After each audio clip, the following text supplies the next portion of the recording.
మాట్లాడదాం. నిన్న రేవంత్ రెడ్డి ఉస్మాన్ యూనివర్సిటీ పర్యటన, అలాగే ఇక్కడ సంబంధించి కొంత అభివృద్ధి కార్యక్రమాలు కూడా చేశారు. అండ్ అలాగే స్పీచ్ కూడా ఇచ్చారు. అంటే కాసిం సార్ కూడా చెప్పారు. సో ఒక ఉద్యమ స్ఫూర్తిగా అనిపించింది మాకు. ఆ స్పీచ్లో చాలా మంచిగా అనిపించింది కాబట్టి కాసిం సార్ కూడా కొన్ని వ్యాఖ్యలు చేశారు కదా. సో అలాగే రేవంత్ రెడ్డి స్పీచ్ కూడా హైలైట్ అని చెప్పేసి కూడా చాలా మంది చెప్తా ఉన్న పరిస్థితి. సో మాట్లాడడం ఇంకొంతమంది విద్యార్థులు. సో చెప్పండి, నిన్న రేవంత్ రెడ్డి గారు ఉస్మాన్ యూనివర్సిటీకి వచ్చారు. ప్రధానంగా చూసుకుంటే 20 ఏళ్ల చరిత్రలో సో సీఎం మొదలు ఎవరు కూడా యూనివర్సిటీకి రాలేదు అని చెప్పేసి ఒక వినిపిస్తా ఉంది బయట మాట. సో మీరేమనుకుంటారు, యూనివర్సిటీకి రేవంత్ రెడ్డి గారు రావడం ఎట్లా చూస్తారు మీరు? ఈ రోజు ఉస్మానియా యూనివర్సిటీ అంటే కూడా ఉద్యమాల గడ్డ అని మనందరికీ కూడా తెలిసిన విషయమే. అలాంటి విద్యార్థి యొక్క సహకారంతో ఈ రోజు మన తెలంగాణను సాధించుకోవడం జరిగింది. ఆ సహకారంతో ఏర్పడ్డ టిఆర్ఎస్ పార్టీ ఏదైతే ఉందో, సీఎం అంటే ఆయన 10 సంవత్సరాలు పరిపాలించడం కూడా ఏనాడు కూడా ఓయూకి రావడం అనేది జరగలేదు. కానీ ఈ రోజు రేవంత్ అన్న ఉస్మానియా యూనివర్సిటీ అభివృద్ధికి, విద్యార్థుల యొక్క అభివృద్ధికి నేనున్నా అంటూ ముందడుగు వేసి ఈరోజు మొట్టమొదటిసారి రేవంత్ అన్న ఉస్మానియా యూనివర్సిటీకి రావడం జరిగింది.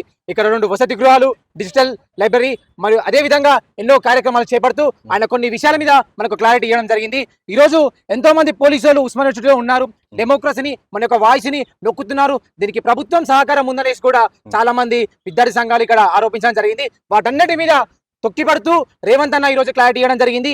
ఎటువంటి పోలీసులు కానీ ఉస్మానియా యూనివర్సిటీలో ఉండకూడదని, అదేవిధంగా మేము స్టూడెంట్స్ యొక్క వాయిస్ ని కూడా మేము రెస్పెక్ట్ చేస్తూ డెమోక్రసీకి మేము సపోర్ట్ చేశామంటూ ప్రతి ఒక్క ప్రశ్నించే గొంతుకు కూడా మా సహాయం ఉంటుంది. ప్రతి ఒక్కరు కూడా ప్రశ్నించాలి. ఈ రోజు డెమోక్రసీలో అది మన బాధ్యత అని కూడా ఆయన గుర్తు చేయడం జరిగింది. అదేవిధంగా ఎంతో మంది పోరాట నాయకులు, జార్జ్ రెడ్డి లాంటి గొప్ప గొప్ప యోధుల్ని కూడా ఆయన స్మరించుకోవడం జరిగింది. అంతేకాకుండా చాలా మంది అంటున్నారు ఏంటంటే 6 గ్యారంటీలు అమలు చేయలేదు, అది అమలు చేయలేదు. ప్రతి ఒక్కటి కూడా ఒక ప్రోటోకాల్ అంటే ఒక విధానం అనేది ఉంటుంది. ఎంతో మంది ఎక్స్పర్ట్ కమిటీని ఫామ్ చేసి వాళ్ళ యొక్క సజెషన్స్ కానీ రిపోర్ట్ కానీ తీసుకొని దాని బేసిస్ మీద కూడా అయినటువంటి జాబ్ క్యాలెండర్ కానీ మిగతా ఏవైతే విద్యార్థి సమస్యను కూడా సాల్వ్ చేద్దామనేటువంటి ఆలోచనలో ఉన్నారు. అంటే యూనివర్సిటీలో అసలు కంచెలేసారు కంప్లీట్ గా. ప్రజాపాలన చెప్పుకునే యూనివర్సిటీ, ప్రజాపాలన చెప్పుకునే కాంగ్రెస్ ప్రభుత్వం సో యూనివర్సిటీ మొత్తం కంచెలేసింది, అంతంత బ్యారికేట్లు వేసింది, అంతమంది పోలీస్ బందోబస్తులు అంతా. సో ఇట్లా వచ్చేది ఏంది అని చెప్పేసి కూడా బీఆర్ఎస్ సంబంధించిన నాయకులు అంటారు. ఏమంటారు? ఈ రోజు చూసుకుంటే మనం బ్యూరోక్రటిక్ రెస్పెక్ట్ చేయాల్సిన బాధ్యత కూడా మనకు ఉంది.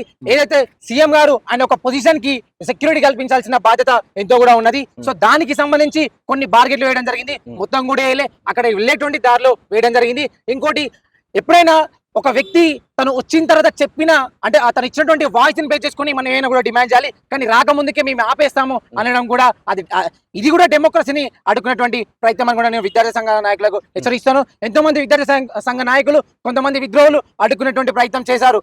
ఇలా అడ్డుకోవడం వల్ల ఈరోజు వాళ్ళే ఉస్మానియా యూనివర్సిటీ అభివృద్ధి కూడా వాళ్ళు సహకారం అందించకుండా వాళ్ళు అడ్డుగా ఏర్పడుతున్నారని కూడా నేను తెలియజేస్తున్నాను. ఈరోజు సీఎం గారు వచ్చారు కాబట్టి బహిరంగంగా డిసెంబర్లో ఉస్మానియా యూనివర్సిటీ ముందు నేను వేదిక చేసి విద్యార్థి యొక్క సమస్యల మీద కూడా నేను మాట్లాడతాను, అప్పుడే జాబ్ క్యాండిడేట్స్ కూడా మాట్లాడతాను కూడా ఆయన స్పష్టం చేయడం జరిగింది. సో మాకు సంపూర్ణమైన విశ్వాసం రేవంత్ అన్న మీద ఉంది. సో ఆయన అనుకున్నట్టుగా విద్యార్థులకు ఉస్మానియా యూనివర్సిటీ అభివృద్ధి కానీ సొసైటీ కానీ ఆయన ఎంతో చేశారని కూడా నమ్మకంతో ముందు మేము వెయిట్ చేస్తున్నాము. మాట్లాడుతూ మీరు యూనివర్సిటీకి పోవడం కాదు, వితౌట్ సెక్యూరిటీ పోవాలి అని చెప్పేసి కూడా ఆయన మా దమ్ముంటే నీకు సెక్యూరిటీ లేకుండా పోయిరా యూనివర్సిటీకి చూద్దామని చెప్పి ఈ విధంగా కమెంట్ చేసి దానికి ఏమంటారు? ఫస్ట్ థింగ్ ఏంటంటే వితౌట్ సెక్యూరిటీ కూడా వస్తాను, ఆర్ట్స్ కాలేజ్ ముందు బహిరంగ సభ ఏర్పాటు చేసాం కూడా దాని మీద స్పష్టత చేయడం జరిగింది. ఇంకోటి, ఈ రోజు తెలంగాణ విద్యార్థుల పోరాటం వల్ల ఏర్పడిన మీ టీఆర్ఎస్ పార్టీ 10 సంవత్సరాలు పరిపాలించి మరి ఏ ఒక్క మంత్రులు గాని ఏ ఒక్క సీఎం గాని ఇక్కడికి రావడం అనేది జరగలేదు. మరి అదే హరీష్ అన్న గారు, అదే కేటీఆర్ గారు మీరెందుకు ఉస్మానియా యూనివర్సిటీకి రాలేదు? మీరెందుకు విద్యార్థి సమస్య మీద మీరు పోరాడలేదు? ఈ రోజు ఉస్మానియా యూనివర్సిటీ 10 సంవత్సరాల పరిపాలన ఎటువంటి డెవలప్మెంట్ కూడా లేదు. మీరెందుకు డెవలప్ చేయలేదు కూడా నేను మీకు తిరిగి సవాలు విసురుతున్నాను కూడా ఈ విధంగా తెలియజేస్తున్నాను. అంటే ఇప్పుడు ప్రతిపక్ష పార్టీలు ఉన్నారు కాబట్టి ఇప్పుడు వస్తే స్వాగతిస్తారా వాళ్ళని, హరీష్ రావు అంటే కేటీఆర్ వాళ్ళని? ఖబర్దార్, ఇప్పుడు వచ్చినా కూడా మేము స్వాగతిస్తాం. మీరు డెవలప్మెంట్ కి ముందుంటా అంటే కూడా కాంగ్రెస్ పార్టీ కూడా మేము కాంగ్రెస్ పార్టీ తరఫు నుంచి కూడా మేము సపోర్ట్ చేస్తామని కూడా మేము తెలియజేస్తున్నాం. మా రేవంత్ అన్న కూడా ఒకటే చెప్తాడు, డెవలప్మెంట్ కూడా ఎవరు ముందుకు వచ్చినా కూడా అది ప్రతిపక్షం కానీ వేరేటువంటి విద్యార్థి సంఘాల నాయకులు కానీ ఎవరైనా సరే డెవలప్మెంట్ కు మనం అడ్డుకోవద్దు, ప్రతి ఒక్కరు కూడా స్వాగతం పరచాలని రేవంత్ అన్న యొక్క లక్ష్యము. అదేవిధంగా మేము రేవంత్ అన్న యొక్క సిద్ధాంతాన్ని మేము పరిపూర్ణంగా మేము ఇక్కడ పాటిస్తామని కూడా నేను తెలియజేస్తున్నాను.